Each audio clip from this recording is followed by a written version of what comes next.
Hello everyone, MayAnastasiaMLP here, and before I start this video, I would like to let you guys know that I am opening commissions now. And for those who don't know what a commission is, commissions are custom ordered art made by me. So all you have to do is to go down to the description, check out the page that I have titled MayAnastasia's Art Commission, and message me there. We'll talk about what you want to order. I sell things from bookmarks to keychains and traditional art to digital art and digital paper dolls. I will be adding more products into the store soon, and I do hope to work with any of you who are interested. Well, until then, I hope you enjoyed this video, and see, more. I hope to work on commissions with you in the future for any of you striving artists. Until then, see you next time.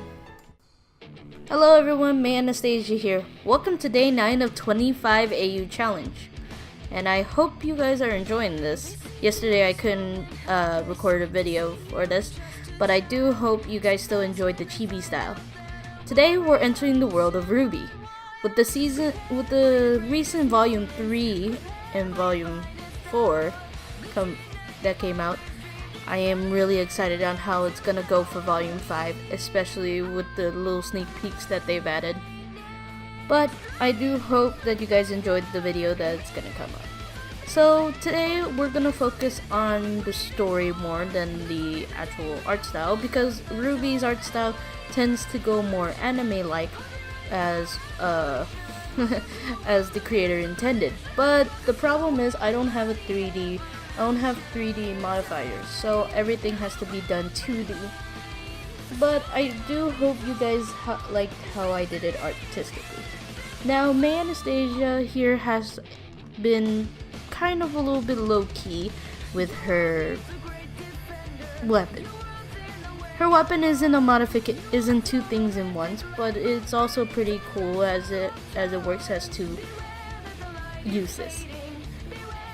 Since she's also part singer, she tends to focus a lot on her music, so most of her stuff happens to revolve around her career, listening to the music that she has to record and keeping a lookout for whenever she's ready for battle, hence the glasses and headphones connection. But there's also the watch that I included, because I would like to include that she always keeps an eye on her time to make sure that she doesn't waste time on one thing more than the other than she should be. When she entered the school, it was the year before, well, the incident. So a lot of things were a little bit calmer, but also pretty hectic for a short amount of time. But without further ado, let's talk about the weapons. Her headphones are actually similar to Velvet, and it's basically kind of like a copy machine where it spouts out these holographic weapons to her liking. However, she can modify it through her keyboard on her headphone or her watch. She could still see what she's modifying though, and has the keyboard memorized through her hand. And if you're wondering, the hologram does come out through both sides, but she tends to lean more towards the right side to type, but the left side to actually pull out the weapon from the hologram. So basically all she has to do is put her hand in it, grab it, and it will come out. Especially when it comes to gauntlets. She has to do it for both sides. You can't have one arm going to one side only. So that's why it goes through both sides.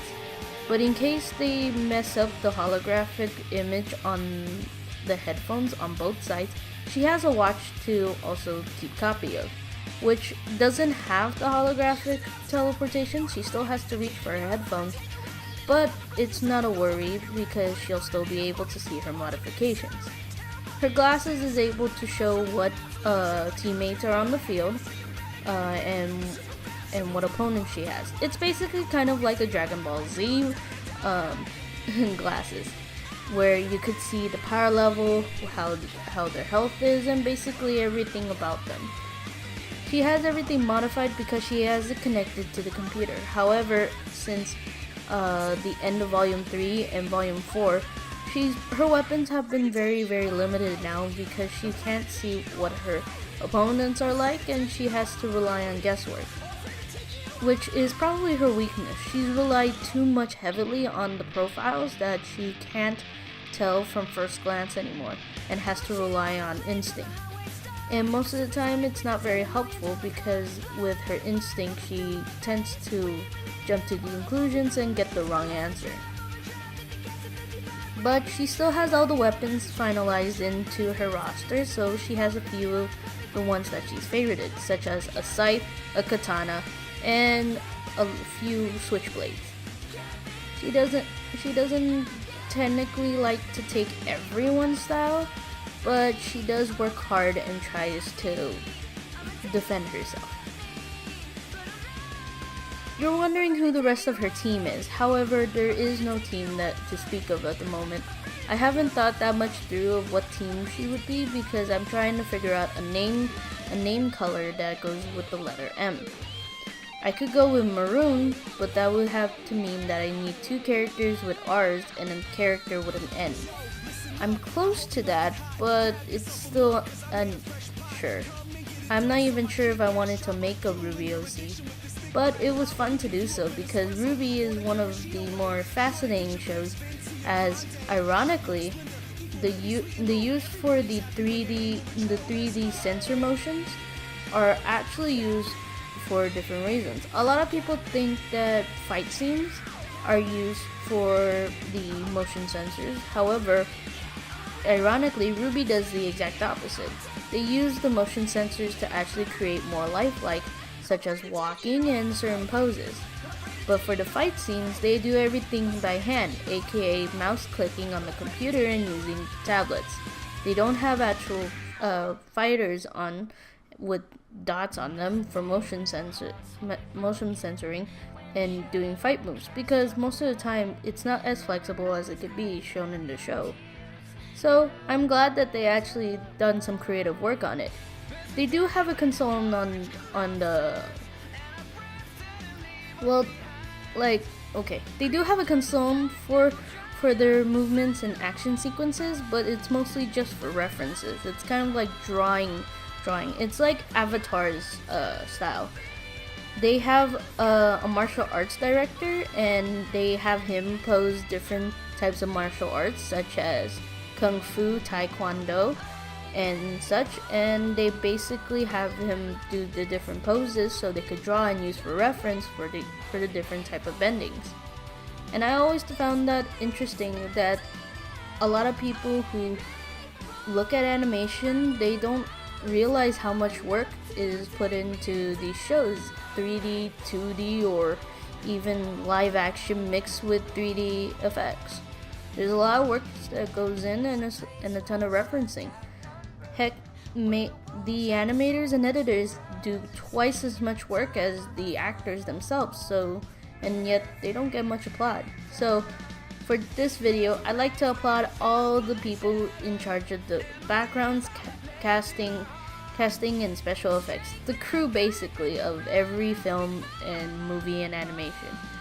Applaud to you all, and I hope you guys continue to bring great work. Well, that brings the end of the video today. I do hope you liked my idea of what my RWBY OC would be. Oh, and I forgot, she's a faunus too, but tail-wise. She's not like Blake where she has ears. She's more like Neon, where she has a tail.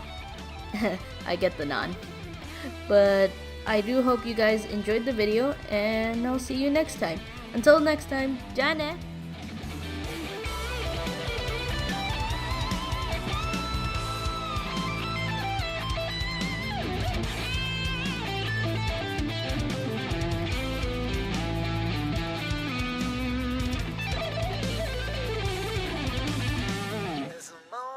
Changes a life when we do something that no one else can. And the path that we've taken will lead us one final stand.